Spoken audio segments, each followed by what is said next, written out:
This episode is brought to you by Tegus, the future of investment research.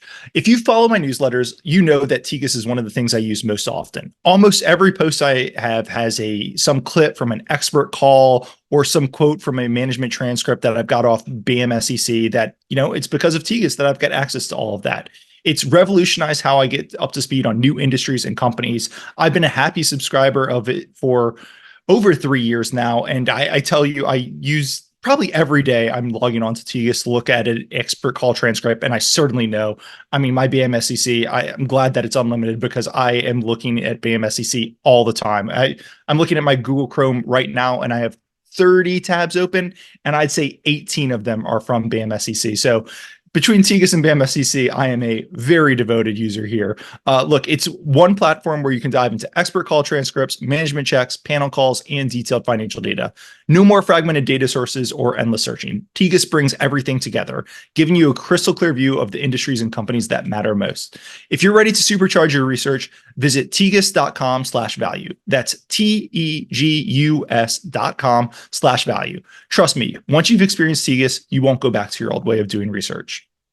All right, hello, and welcome to the Yet Another Value podcast. I'm your host, Andrew Walker. If you like this podcast, it would mean a lot if you could rate, subscribe, review wherever you're watching or listening to it. With me today, I'm happy to have on, I believe it's for the third time, it might be for the fourth time, my friend, the founder of GrizzlyRock, the head of Covest, Kyle Mowery. Kyle, how's it going? Good. Thank you for your time. Yes, third time. Third time. I wasn't sure because, yeah. But look, I'm super excited to have you on today. Before we get there, I guess I'll just get started. Quick disclaimer, same way I start every show. Nothing on this podcast is investing advice. Please consult a financial advisor, do your own work, all that type of stuff. Kyle and I are both long the stock we're going to talk about. So there's a little added disclaimer for you, added disclosure, disclaimer, whatever it is there. But, please consult a financial advisor, do your own work. Kyle, I'm really excited today. This story we're talking about, it's got so many different facets. You and I have been talking about it for probably about nine months now. I kind of got turned on it after I did a podcast with the guys who won the Pershing Square Challenge for Valvoline. And then, of course, found a more complex, hairier way to play it. You had already done tons of work and research on it, but I'll just pause there. What is Driven Brands and why is it so interesting? Yeah, so it's a complex investment in terms of a lot of moving pieces, but the business is very simple. So the business is automotive aftermarket services. They have 5,000 units predominantly in the United States, and it's basic car maintenance. So it's oil changes, car washes, collision repair, glass repair. So very, very recurring and needed service.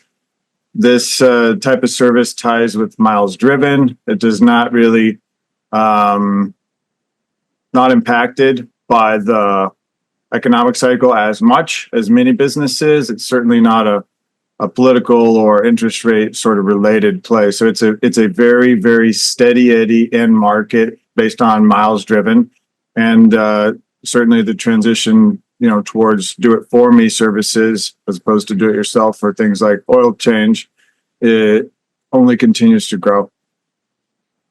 Perfect. There's a lot of different things to talk about because, as you said, they've got a lot of different segments, some good, some bad. I think that's one of the things that attracts us to it. But let's start high level. First question I always like to ask. Market is a competitive place. What are you seeing that the market is missing with Driven that you think leads this to be, a risk-adjusted alpha opportunity? Yeah, so it's actually a combination of two of the better setups, the types of setups that we look for. One is private equity in the public markets, and that is a widely overused phrase because private equity has control. They can control the outcome of the business with respect to management. Capital allocation is probably one of the biggest drivers there. But when they have control of a business, then they can actually do the things that public market investors, such as you or I, often are requesting: better capital allocation, holding management's feet to the fire, et cetera. So in this scenario, you have a business that is roughly half owned by Roark. Roark is a highly thought of private equity firm down in the Southeast. They focus on franchise and consumer, And there's a lot of franchise elements here, not only on the Take 5 oil change business, but also nearly a pure play on the collision side franchise. So highly franchised, it fits in their wheelhouse, and they do control the capital allocation and whatnot. We think that's actually beneficial here. But public markets offer liquidity for investors such as us, as other everyone basically in the world can buy a piece of this business. It's not traded solely by private equity, from private equity to private equity, although many of the business segments have been in the past. And so with the public markets, you get both liquidity and then oftentimes discounts to private market value.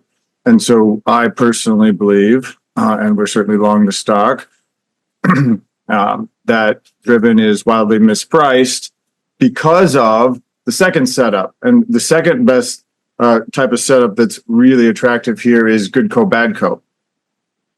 So goodco, badco is a pretty classic public market setup with respect to, a lot of the business, roughly 90% of the EBITDA is doing very, very well. It's growing. It has good returns on capital, and the end markets are solid.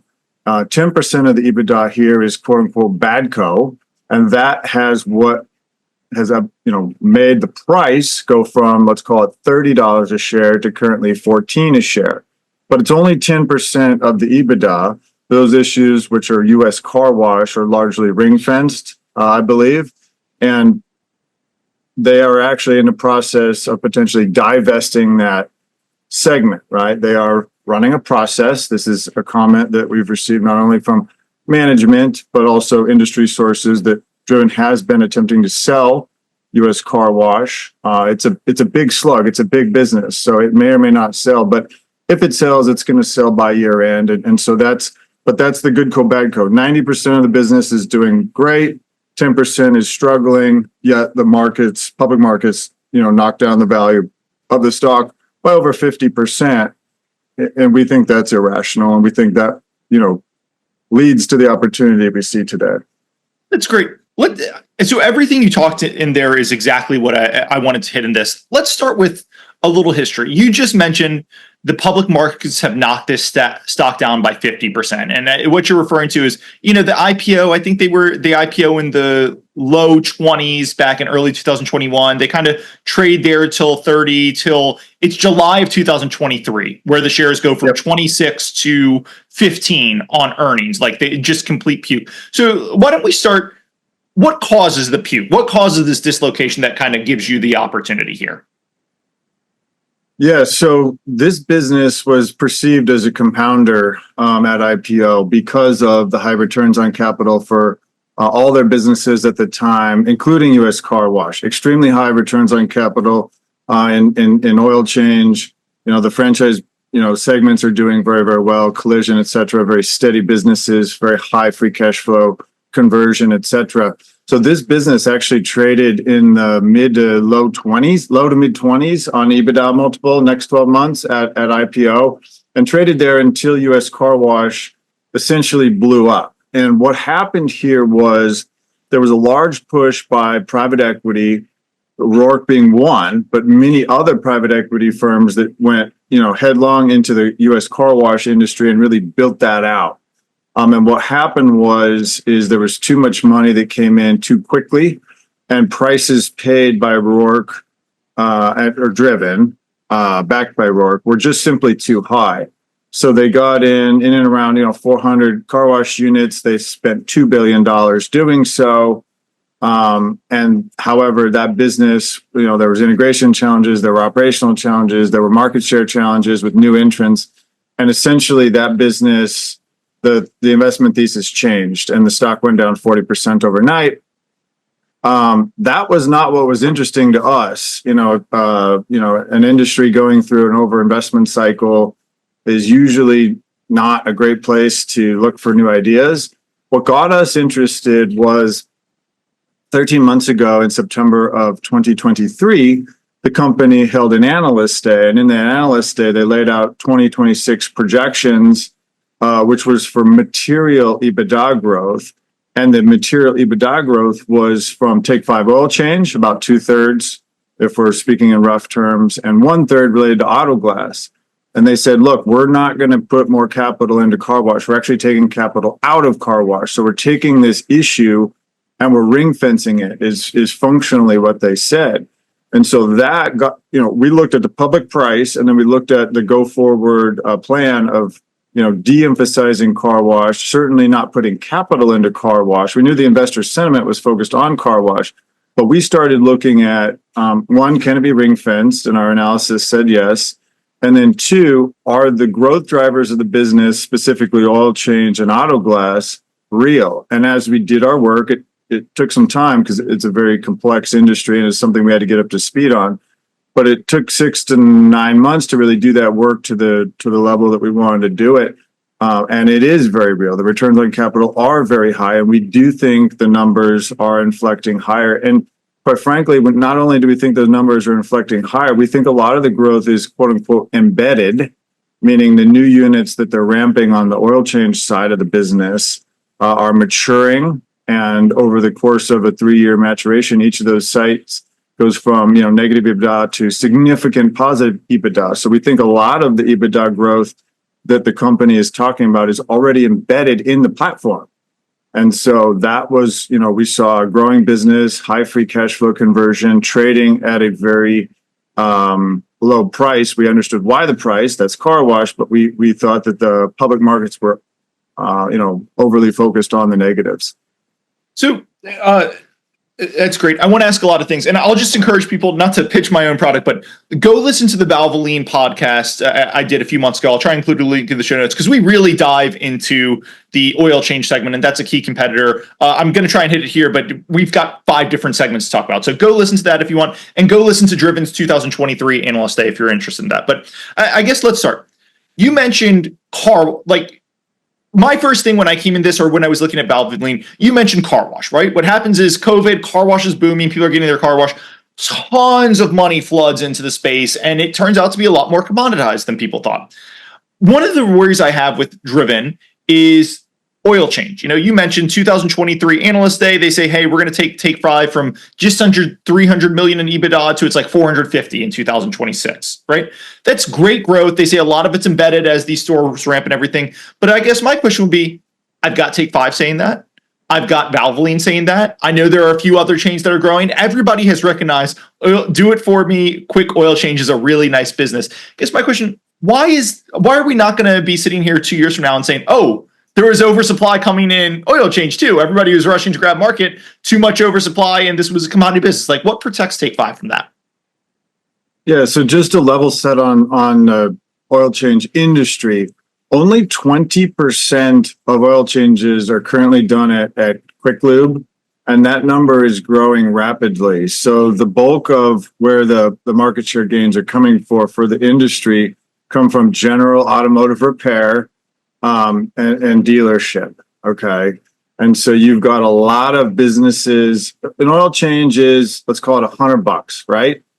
It is functionally a loss leader for dealerships and general automotive repair. They're going to make a lot more money on other more complicated, higher ticket car repairs. And so $100 oil change is only so interesting. Now, why does the model for Valvoline and Take 5 and Grease Monkey and all these guys work? Well, the answer is the cost of labor is extremely low. Okay, this is somewhat like roofing in the building industry. It is a way for newer technicians to come in and perform needed services without significant licensure or training. There is certainly training required, and these companies all do it well. But it's not something where you need a certified auto mechanic to change oil, right? There is a very standard process for doing that, and Valvoline, Take 5, Jiffy Lube, et cetera, do a good job with that. And so they can provide this service at high margins to themselves and keep costs low for customers. The second is convenience. The convenience of no appointment, drive in. The Take 5 model, you stay in your car, right? You don't even, you're just scrolling on your phone basically, and it's being done well, and it's simple, friendly, and fast. And so that is very appealing to consumers. So the 20% market share for quick lube is growing rapidly. And Valvoline says this, Driven says this. There's a lot of data that back that up. So we believe that this is a growing market and will continue to grow. Second, in terms of the type of car that's being serviced, these are older cars, right? Newer cars probably going to go to the dealership for obvious reasons, but there's a very, very large install base ICE car park in the United States, and those consumers require their cars for daily living in a way that you and I, living in a city, maybe don't. But that's the majority of America requires their car to, get their kids to school or whatnot. And so this is the most efficient, lowest cost way to do it in an outsourced basis.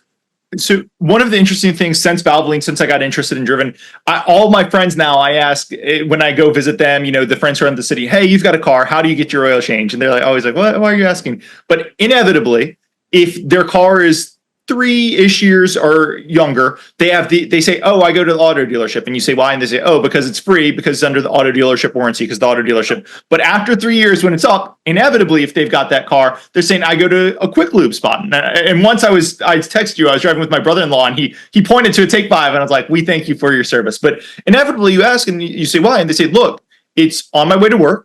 It's really fast. I think it's a little bit more than the auto shop. I'm not really sure, but it's fast. If I go to the auto shop, it's half a day. I do it here. It's 30 minutes. I know what I'm getting. So they do that. Let me ask you the second piece of this question. So you laid out why the economics are great in all this. It's taking share from auto dealerships. It's taking share for do it yourself. The second layer is Driven. Valvoline, they have a franchise, and Driven has a company-owned and franchise model, but it's really franchises that are driving a lot of the unit growth. You've got these big private equity firms that are opening 20, 40 shops.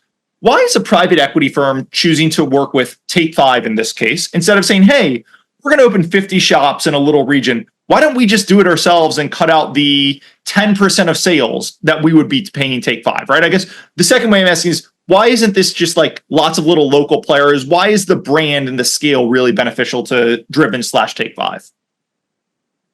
Yeah, I think it's mind share. I mean, this business largely started in the Southeast, New Orleans, Florida. These are very ICE heavy markets. They're not in markets as EV forward, such as California, Hawaii, Washington, etc.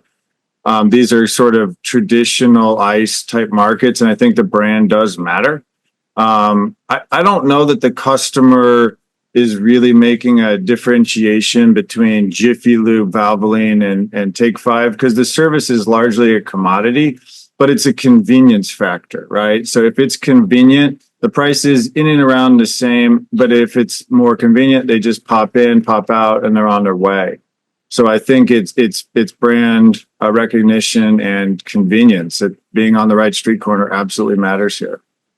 Yeah, I think a lot of it, the location, the model, but I do also think some of it is, hey, your main operating cost is oil, and just having the standardized model, getting the bulk scale of everyone buying the oil and stuff. I think that does make a big difference, because you've got to justify being able to charge that 5 or 10%. Let's go to, we mentioned Take 5 is the goodco. I think both you and I think it's a crown jewel. We mentioned 2023 Analyst Day. They're going from 280 million to 450 million in 5 years. Or 3 years. The two things I want to ask here. First, go pull up Valvoline stock, financial statements, everything. You can look at it. Valvoline trades for 15 times EBITDA. Take 5 trailing EBITDA over $300 million as you and I speak. The EV of this company is just under $5 billion. Yep. Why? I understand we're both long the stock, so I'm leading the witness. But if I'm a bull here, why would I not believe, hey, Take 5, 15x plus multiple is worth about the whole EV if I slap the Valvoline multiple on it? Well, I think it probably is worth more than $5 billion if you roll the calendar forward a year or two. But I think in terms of market structure, what you have with Take 5 or Driven is a lot of complexity, a lot of noise, a lot of hand-wringing, and you have a lot of debt. And so if for an investor, think of a larger shop, long only kind of shop, that's got to go to investment committee. You've got to explain all the sordid details on car wash and the capital allocation there. And there's international business and there's all this leverage. And in every investment committee I've ever been in, there's always somebody that hates leverage. There's somebody that hates complexity, right? And pitching Valvoline, which is a very, very clean story. It's a growth story. There's low leverage. It's simple to tell. It's a much easier story to tell. And you had the Valvoline pod was very good. And that team won the Pershing Challenge for a reason, right? That's a very clean story to tell. Now, the way I look at the world, what you have here is an ability for both the numbers to go up, the EBITDA and free cash flow to increase, but also the perception. So we don't need the perception, i.e. the multiple, to increase to make money here because the numbers are going to increase. But some of the bigger winners we've had historically, we've had both numbers up and perception, i.e. multiple up. And I do think that's where you can underwrite, 100% return over 2 years in Driven in a way that it's more challenging to underwrite that for Valvoline. This episode is brought to you by Tegus, the future of investment research. Look, if you've been reading my newsletters, you know how often I rely on Tegus for my research. I probably read 1 or 2 expert calls a day, probably average 7 a week off of Tegus. They've got the largest transcript library in the world with over 75% of the private market transcripts. Whether you're curious about AI, biotech, or any niche market, Tegus has the insights you need. What sets Tegus apart is its all-in-one platform. It's packed with expert call transcripts, management checks, panel calls, and in-depth financial data. No more jumping between different services or piecing together fragmented data. With Tegus, everything is right at your fingertips. The best part? The insights you get are from the very people shaping the industries you're interested in. You'll find perspective from insiders and executives that you can't get anywhere else.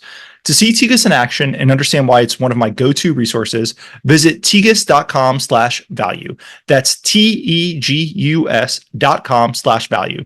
Trust me, once you try Tegus, you'll never look back. But let me ask you, so my pushback, and this was the main pushback I had, I think, when I started learning this, hey, if Take 5 is so good, if it's such a crown jewel, people can go pull up their Q2 earnings report, right? They do not even report Take 5 numbers separately, right? Take 5 is rolled into maintenance with Meineke. So it is their biggest segment, but I think one pushback I would have, and this is why the 2023 Investor Day was so important, but one pushback I think that's natural. Hey, guys, you've spent the first half of this podcast, 30 minutes, talking about Take 5, talking about what a jewel it is, talking about how it might be worth the entire enterprise value of the company. The company doesn't even disclose the Take 5 numbers in their financials. So does the company not get it? Or are they trying to pull the wool over our eyes, right? Like they're never putting it in the SEC reported numbers. So are they giving you a little crumbs, but they're hiding a lot of KPIs or something? Like it does kind of make you worry about it. So I guess I just toss all that to you.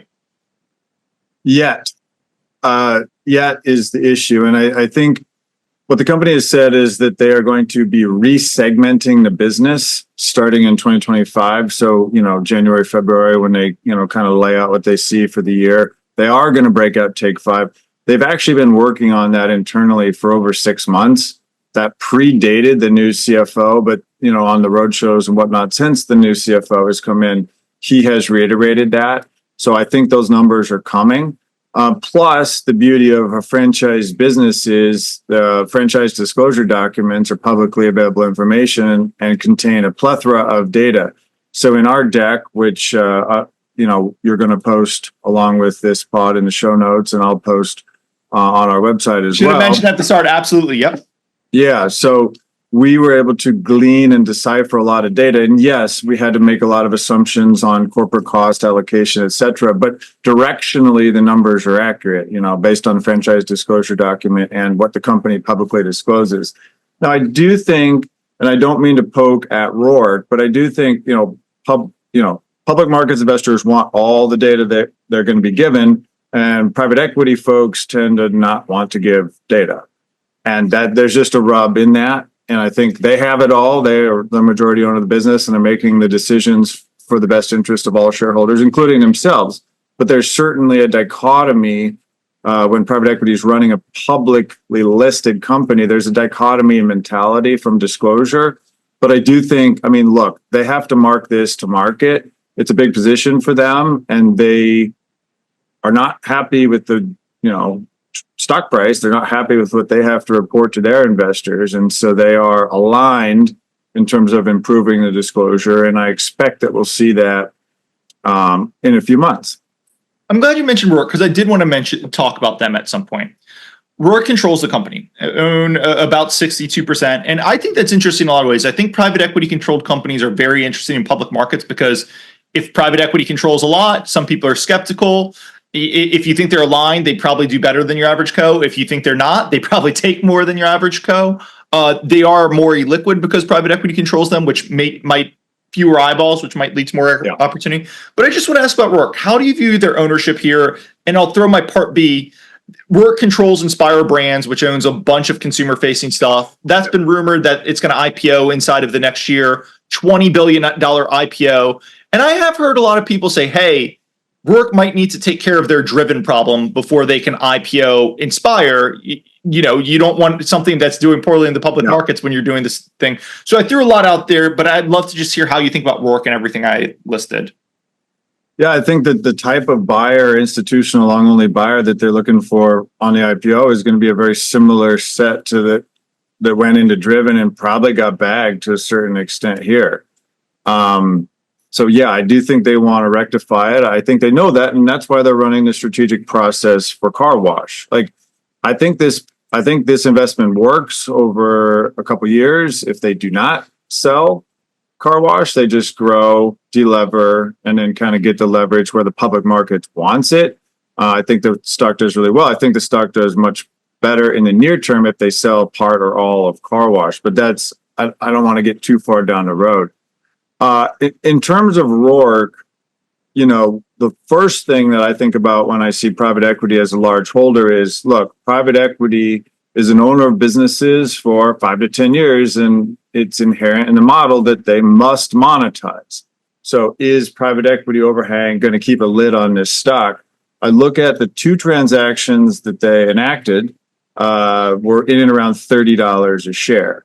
And so for me, the way I look at the world is they're unlikely to sell, significant amounts below 30. They did not sell at, I think the IPO was in and around $22 per share. They did not sell at the IPO. They got, the business was working, the growth compounder nature of the platform was executing, and they were able to divest manageable chunks into public markets. But that's at 30 a share. And, we're sitting here at 14. So I don't worry about the overhang here.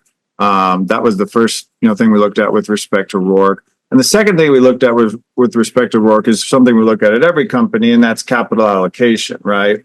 Are they going to put more capital into car wash? The answer is no. And then you go to, okay, there's other verticals, tires being the obvious one, where they're not currently in a platform. I had a long conversation with the management team, not Roark, but the management team about tires. And they had looked at tires and ultimately passed in terms of a platform and adding more complexity. I think Roark understands that the market needs simplicity.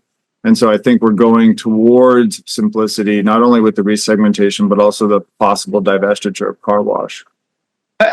Let's stick on that simplicity and capital allocation. At some point, we'll probably talk about glass, which is a very interesting business and segment, but you mentioned tires. I guess just on the overall, right now you've got Meineke, you've got Take 5, you've got car wash, you've got paint, you've got platform, which has some various businesses rolled in there. One question would be, hey, Valvoline's over there trading at 15 times EBITDA. They're doing great. I think if you actually looked at the same store numbers, I think Driven is doing just as well or maybe even better than it. So it's not impacting the core business, but do these businesses belong together? Clearly, they've thought about tires. They decided to go with glass instead. But, should you have 15 different consumer-facing brands that all touch Driven, automotive, but should you have them together, or shouldn't Take 5 be its own, and then you can sell car wash to turn around, and glass can be its own standalone segment? Does it make sense to even have these all together? I think it's a fair question. I think if you polled a number of investors, you'd probably get opinions both ways. There are a lot of standalone. Monroe is, automotive repair. Boyd is collision and glass, right? There are a lot of these standalone, and they are, Mr. Car Wash is standalone car wash, right? And these businesses all trade at higher multiples than Driven. And I think I think when I think about that, I think about management, mental capacity and ability to execute on a business. That's what happened to car wash. Yes, the car washes were purchased at too high of prices, but then management was focused on Take 5 and glass, and they kind of let car wash languish and try and run itself, and it didn't work, right? And so the comps turned nasty and the financial performance was even worse. And so it's a management capacity question. So I think the question is, does management have the capacity to run each of these segments as efficiently as if they were standalone? And I think that's an open question, right? And I think that's one of the reasons they're considering car wash. You know, one of the things that I vehemently disagreed with in the original business plan as laid out in the IPO was the subscription of both car wash and oil change. I view one as recurring and one as on an as needed basis. I never really thought that would work. They have de-emphasized that. There's still some smattering of discussion of it. I don't think it's a reasonable strategy, but I don't think you're paying for it. And I don't think management is going to be leaning into that hard. They might try it here and there. There's a lot of co-located Take 5 oil change, Take 5 car wash, and they do offer that in certain geographies, but it's not going to be a needle mover in my opinion. I just want to ask capital allocation one more real quick. You know, I look at this company, and one of the things that frustrated me a little bit was you go back, the stock price crashes late last year, and they buy back, I think it was $50 million worth of shares, which as a percentage of the float is kind of meaningful. They buy back in the 13s to 14s, but this is even at the depressed share price today, this is a $2.2 billion equity market cap company. So 50 million isn't really that much. They buy back a little bit. The stock keeps coming down. They don't buy back, and they say, we're going to deleverage the company, right? We're going to go from 5 times EBITDA leverage, 5 times plus, to 3.5 times by in the next 2 years. I guess my question to you is, look, Roark controls this. They're private equity. And I kind of look at it and say, hey, I hate that everybody says we're in the public markets, we can't be levered. I hate that, but I get it. But I look at that and say, you know, they bought the car wash business. They're doing, I think glass will be a success, but they put a lot of capital into glass. The returns are TBD. Probably would have been better just focusing all on Take 5. They're not really buying back stock. They're focused on deleveraging. I look at that and say, hey, can I really trust these guys to maximize value with capital allocation? Or is there something else going on here? So I think what's instructive is to think about like why they went headlong into car wash. And it's two things. One, the returns at the time were good and too much money came in and oversupplied the market.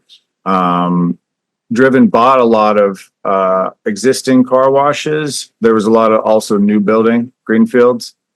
But also they were preparing for an IPO, and private equity does a great job of, you know, getting companies, you know, dressed up and ready to go. And at the time, there was a big focus on EV, right? And EV ICE was a big topic among investors. And what car wash did, if you look at the numbers, car wash brought the EBITDA to roughly split between ICE exposed and ICE neutral, or EV, you know, kind of 50-50 ICE EV in terms of like just at a headline number. So if the public markets, and at the time the public markets, this was 2021, were very focused on energy transition, EVs were all the rage, we were all going to be driving an EV by 2030. Clearly that's not the public perception in October of 2024 today, but that was a big issue, and that was one of the reasons they went into that. And I think a lot of that, and I have never spoken to Roark about this, but my perception and my sense of why they did that was to get the company ready to IPO, and that EV quote unquote risk they were trying to mitigate. That's great. Just while we're on EV, again, I talked about it on the Valvoline podcast, but it is worth mentioning here. The main business here is Take 5. It's an oil change business. You can get kind of comfortable by saying, hey, they're growing unit counts and they're doing a franchise, and you know, it's franchisees who are private equity firms who are investing, and they're saying, we see at least 20 years run rate for these boxes that we're putting in the ground to make this investment. But we should quickly talk about EV, because I will tell you my worry. You and I recently looked at another company that makes that touches convenience stores that sell gas stations, right? And my worry is right now, everybody is building gas stations, right? All these big operators, Yep. they're saying there's a land rush, there's new places, we can take a lot of share from mom and pops. I worry if I fast forward it 4 years, all these guys who are like heavy-handed trying to build new stations, they're going to say, hey, we love our gas stations, but we're not building anymore. And if you were supplying stuff to build gas stations, that's gone. And I worry we buy this at a 15 times multiple. It sounds great.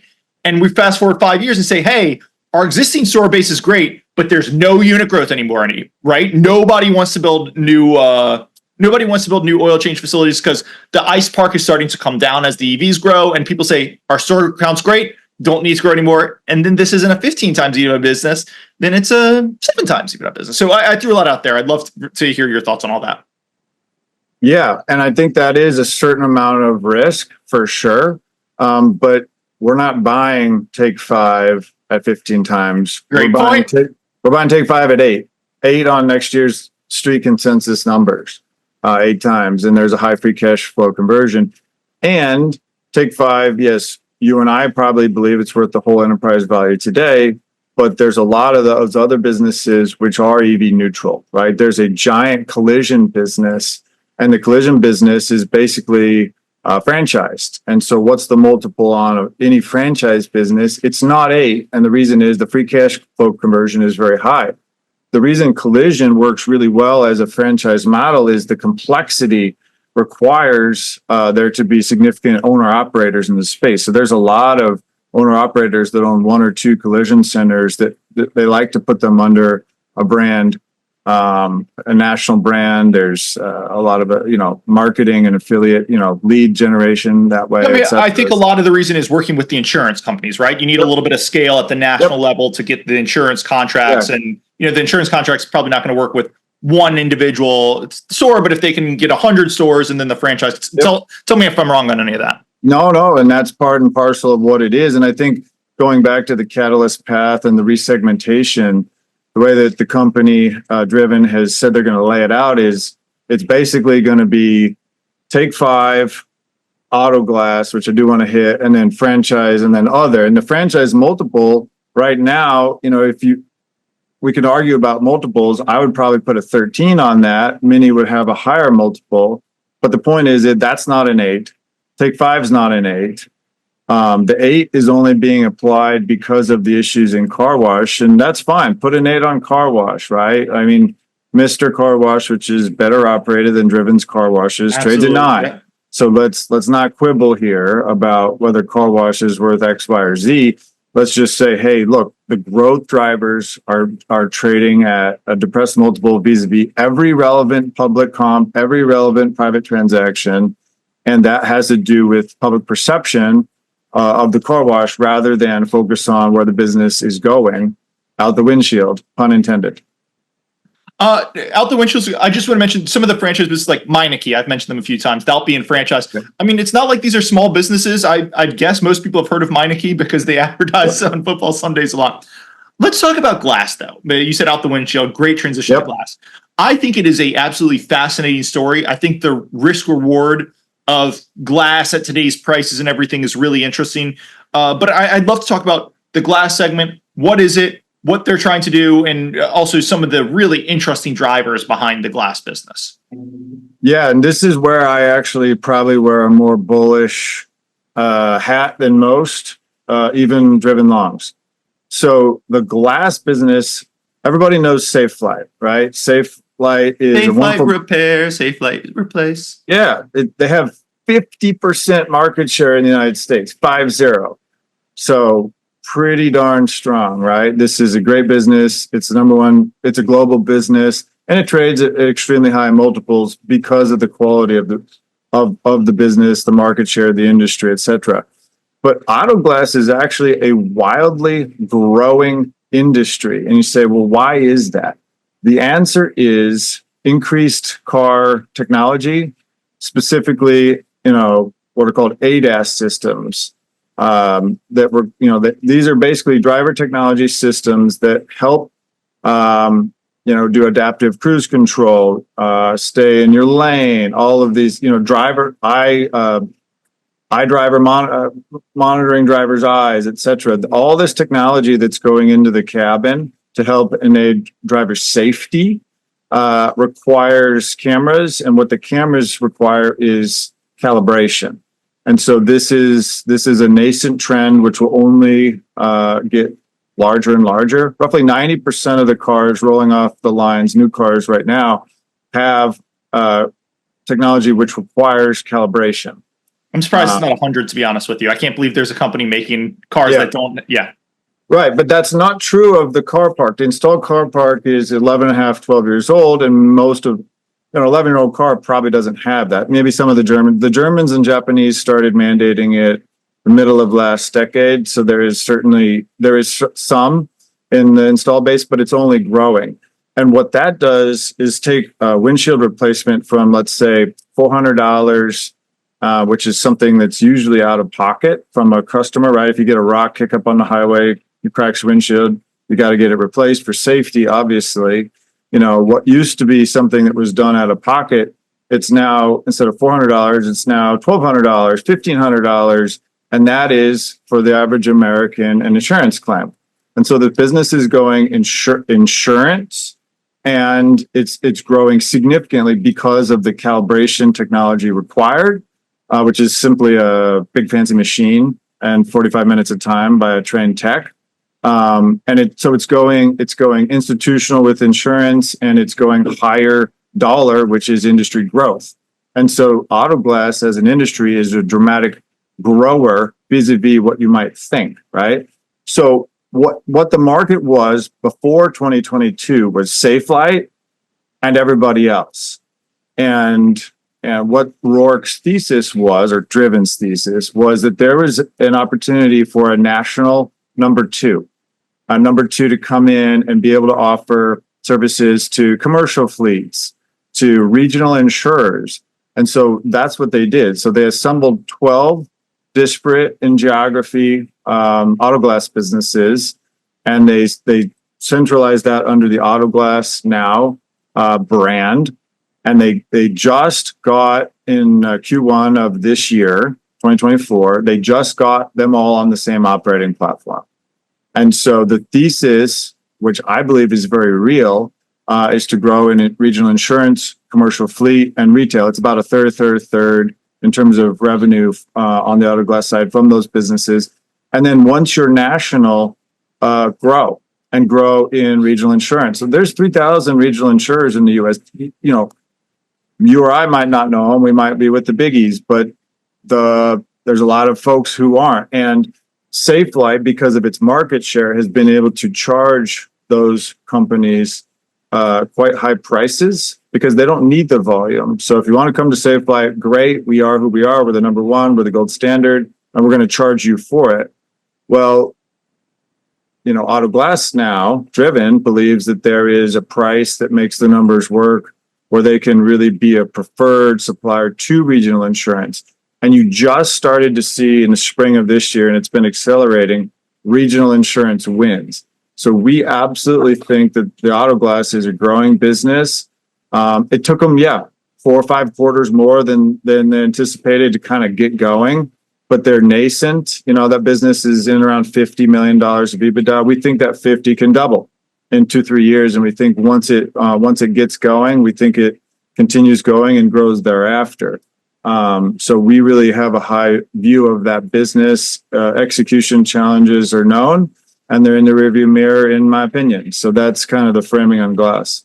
Look, I completely agree. If you don't mind if I add on, I think one of the interesting things is you and I have both done read expert calls on this, and you hear, especially regional insurers, but even the big insurers, they would love someone to come around to challenge Safelite. And I think we even heard, hey, if you came and you had a credible number two, they might even pay a premium just to try and prop you up, because they know if you've got only Safelite with pretty much all the market share and all the insurance, you never like to have a monopoly supplier. So I think that piece of the thesis is so awesome. And then the one piece I wanted to yes and you on was, we talked when we were talking about collision, hey, you can't be a one-man mom and pop anymore. You really need a brand so you can deal with the insurance. And you mentioned that here. I think the other interesting thing is, you could be a one-man mom and pop with glass insurance, where it was literally, you go to the car, it's got a crack in the windshield, you take the glass out, you put the glass in. Today, as you were mentioning with the ADS, it's a lot more complicated to install. You need expensive equipment. there's a lot more working capital, and you need a lot of training. And I think you get the added tailwind of a lot of these mom and pops that were only doing glass or auto shop. All of that goes to specialized players because you need to be specialized because it takes a lot more time, a lot more attention, a lot more equipment. So I just love those dual tailwinds of glass. I think it's very much where the puck is going, and it's something that's not going to, I guess it could get eliminated by autonomous driving, but even there, autonomous driving, they're not going to be able to dodge rocks that get kicked off. So glass repair is going to be here as long, I guess in a real autonomous driving world, maybe you don't need windows anymore would be a thought, but it seems to me like this is just like completely future proof. I just love the thesis here. Anything you want to add on that? No, I think, in terms of, having the collision side, and, there's certainly some, like Gerber is integrated collision and glass, but historically glass and collision have been different. So having the large collision piece does do a certain amount for lead gen, but also being national, right? Being national allows you to go to commercial fleets, rental fleets, et cetera. The Amazons, Walmarts, all these giant fleets need collision and repair. And in terms of collision, just to hit on that, yes, we looked into, there are driver assistance, autonomous driving, shouldn't collision rates be coming down? And unfortunately, from a societal and personal perspective, the answer is no. Those have been very steady. And the reason is distracted driving.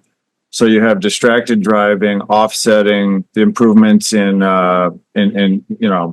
technology, which is very unfortunate from a societal and personal perspective, but from an investment perspective, gives me a sense that collision in glass is going to be flat and now growing in glass because of the technology improvements that we discussed over the next 35 years. Let's quickly talk. So we mentioned up front, the thing that attracted us is goodco, badco. We talked the real goodco, Take 5. We talked what I think can be a very goodco, glass. Let's quickly talk about the path for car wash. We mentioned how they got here. Industry got oversupplied. I think the execution here was, even with the oversupply, the execution here was subpar versus peers. Great. All that's behind. Yep.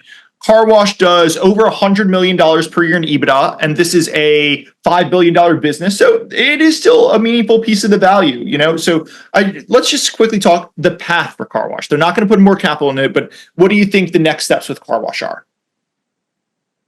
Yeah, so DRVN kicked off a strategic process, which is attempting to sell all or part of the U.S. Business. It's a really big bite.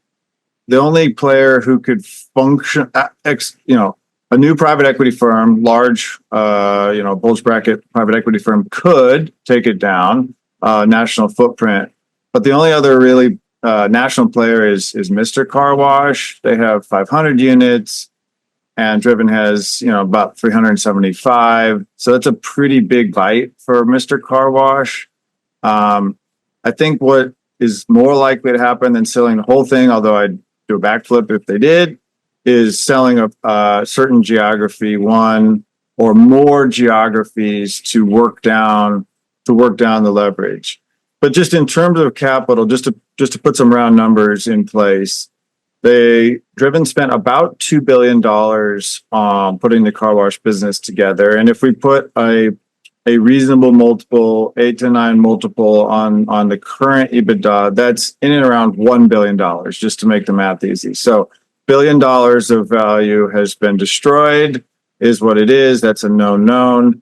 But what that $1 billion does is it would de-lever the business in and around a turn and a half. Mm-hmm.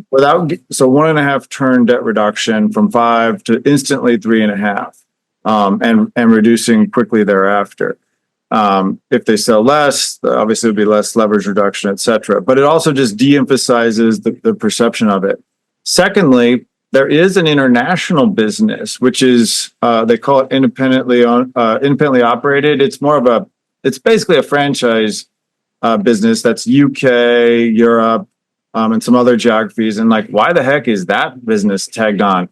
Well, that's another sort of a Roark specialty, if you will. Roark owned that business, and that business had passed from private equity firm to private equity firm a number of times. And they kind of stapled it into the DRVN IPO as a way, respectfully, to exit that business. Yep. So that business, now what the CEO said in September at the Goldman conference was he confirmed that the U.S. car wash business was undergoing a strategic process, which everyone kind of knew. I mean, industry sources were telling us. We had a sense that it was going on, but the language Driven was using was vague until that conference. And they said, yes, not only is it undergoing, but they are, quote unquote, very confident that they will have it wrapped up by the end of this calendar year. So in the next 3 months, they're either going to go or no go on U.S. car wash divestiture. And then the follow-up question, which was well played, was what are you going to do with international? And they basically said, we'll let you know that after we decide what to do with U.S. So if they sell U.S., they're going to sell international. Heck, they should sell international to another private equity firm either way. There's just no integration with the business, even on the platform side of the business, which we haven't talked about much, which I think is valuable, but it pales in comparison to value created by Take 5 Oil Change and Autoglass now in terms of growth. But it absolutely will grow a platform. But the platform doesn't even affect international. So like, why the heck do they have international? They should sell international either way. Now, whether they choose to do that or not, international is fine. There's no issues there. The comps are fine. The free cash flow is fine. The issues really are U.S. car wash. The international is a business that really should be, it is a non-growth cash flow cow. It really should be in a private equity firm's hand who is just taking leverage to the max, running the leverage for the cash yield, running it for cash, and then passing it on to the next guy, because this is one of the things. They're going from 5 and 3.5 times leverage. Yeah. You don't want this cash cow, and with the growth, just like sell it.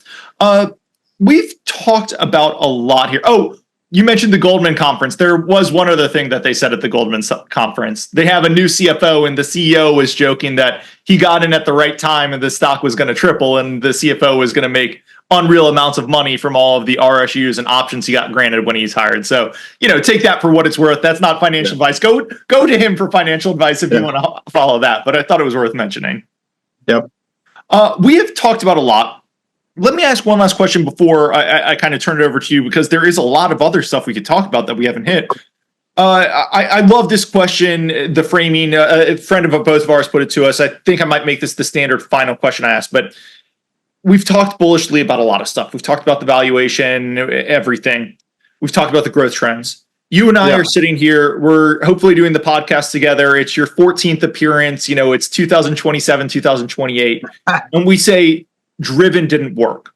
What do you think? Why do you think it didn't work if we're sitting here at that time and kind of looking back and saying something went wrong? Yeah, it's a very good question. I do think that technology would be the answer. An increase in technology of say, if EVs were to proliferate significantly. I mean, if silicon can be used in batteries, that could dramatically increase the range of EVs. Range anxiety is a large issue for most buyers. I recently purchased a second vehicle because I had a third kid. And I chose to buy an ICE, and the large reason was range anxiety on an EV. But if silicon can transform that, then EVs and the cost of battery materials can come down. That's a whole separate series of podcasts. But if EVs really do jump to over half of the new car sales, you do have a declining business. And what is a declining business worth? It may or may not even be worth 8 times. Now, in terms of the regions that Driven is focusing on, it's the Rust Belt and the Southeast. Those are culturally late adopters. And given the installed base there, in terms of the next 3 to 5 years, there's barely going to be a reduction in ICE vehicles in aggregate. So I don't believe that is a risk. And we've done extensive modeling on a state-by-state basis to kind of work that up. And it's in the deck in terms of ICE vehicles and that recurring service. But yes, if EVs went in that direction, the cost of annually maintaining an EV is about half what an ICE is. And it's largely things like tires and battery replacement. And Driven doesn't do that. So I would think it would be a reemergence of EVs. And that would take down the perception of, say, a Take 5, even though it would be cash cow, that I think that could be an issue. Or another toe stub, in glass, all of what happened in car wash. So, do I think the probability of that is high? No. But I think in that state of the world where this does not work over 5 years, I would think that would be a key component. Yeah. Then I think I agree. I mean, I think it'd have to be more than a toe sub in glass to for it to be really poor over the next 5 years. But Yeah. again, the nice thing I like about it is you mentioned the EV risk, and we mentioned earlier, because of the multiple we're paying here. If EV acceleration really, if EV adoption really accelerates because of the multiple we're paying here, I think you're pretty protected by the cash flow. And this is not a supply and demand thing like oil. EV accelerates, the demand goes down. Oil prices are going down quite a bit because it's set at the margin. The car park, as you said, it's 11 years old. It takes a long time for it to recycle out. So yeah, you don't make screaming home runs, but I think the multiple in that combo really protects you on the downside there. The other thing I'd point out is there's the Roark ownership. You mentioned they stapled the international side here. Maybe something really wild happens with the Roark ownership and they say, hey, we're going to bail ourselves out, but the minority shareholders, not so much. I don't think that's going to happen, but that's the other risk that came to mind. Kyle, we have talked so much. There's so much more we could have talked about. We could have talked about the driven central sourcing thing that they're sourcing that apparently is going to be a pretty profitable. Could have talked about a few other brands, but hour-long podcast. This episode is brought to you by Tegus, the future of investment research. Look, if you've been reading my newsletters, you know how often I rely on Tegus for my research. I probably read 1 or 2 expert calls a day, probably average 7 a week off of Tegus.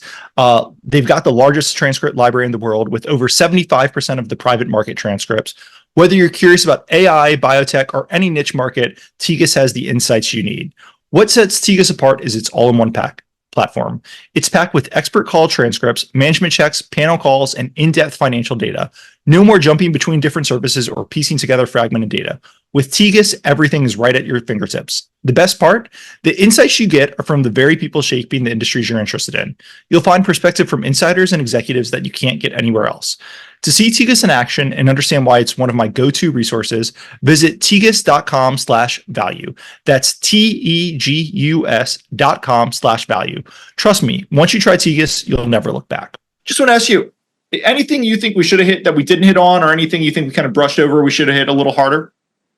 Yeah, just in terms of just putting a couple numbers out there, in terms of, we talk a lot about, EBITDA. Our EBITDA is actually kind of, I find it humorous that our numbers for 26 are basically in line with the street.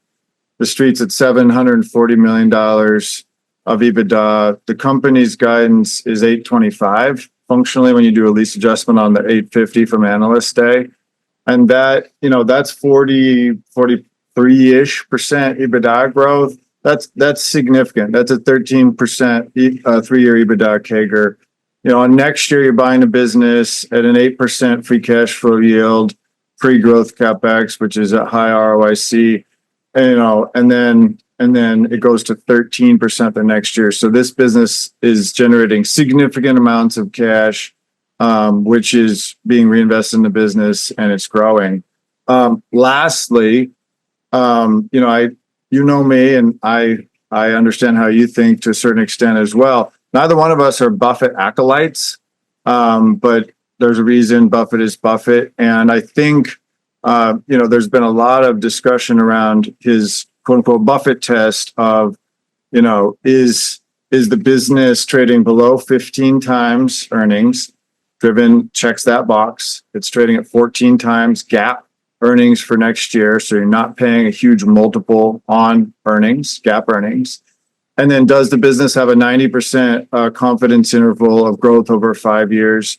And does it have a 50% confidence interval of 7% earnings growth over 5 years? So 90% plus chance of growing in aggregate and 50% plus chance of growing 7% a year for 5 years. In my opinion, Driven checks each of those boxes. So, it's just one mental model, but I think it's an interesting mental model for a business that has such steady end markets and embedded growth. On the quick lube side, taking share at 20% is only going higher. Valvoline growing units, Take 5 is growing units, et cetera, really filling that void, and then on auto glass too. So, in my opinion, it checks each of those 3 boxes. And I just, kind of as one mental model and a toolkit, I think it is at least interesting to consider. And the growth could be faster if they sold the car wash brands, right? So there'll be more of the growth. All the earnings will be coming from the faster growing brands. And, I would just encourage people, go look at the Driven Investor Day, go look at Valvoline. Kyle's throwing out big growth numbers. Look at what they've done historically, but look at how all of the units that they've just built, look at how they ramp over 3 years. A lot of this growth is very baked in unless you think the world is dramatically changing in the next couple of years. Kyle, this has been great. We're past 11 a.m. Eastern, which means that that one press release we thought might come while we were filming live did not come. But look, this has been so great. I appreciate you coming on for the third time, and looking forward to the fourth, fifth, sixth time. Covest is publishing a deck with Kyle's full Driven thoughts. I'm going to include that in the show notes. People should go check that out. Go check out Covest. But Kyle, thanks so much. Looking forward to chatting soon. Appreciate your time. A quick disclaimer: nothing on this podcast should be considered investment advice. Guests or the hosts may have positions in any of the stocks mentioned during this podcast. Please do your own work and consult a financial advisor. Thanks.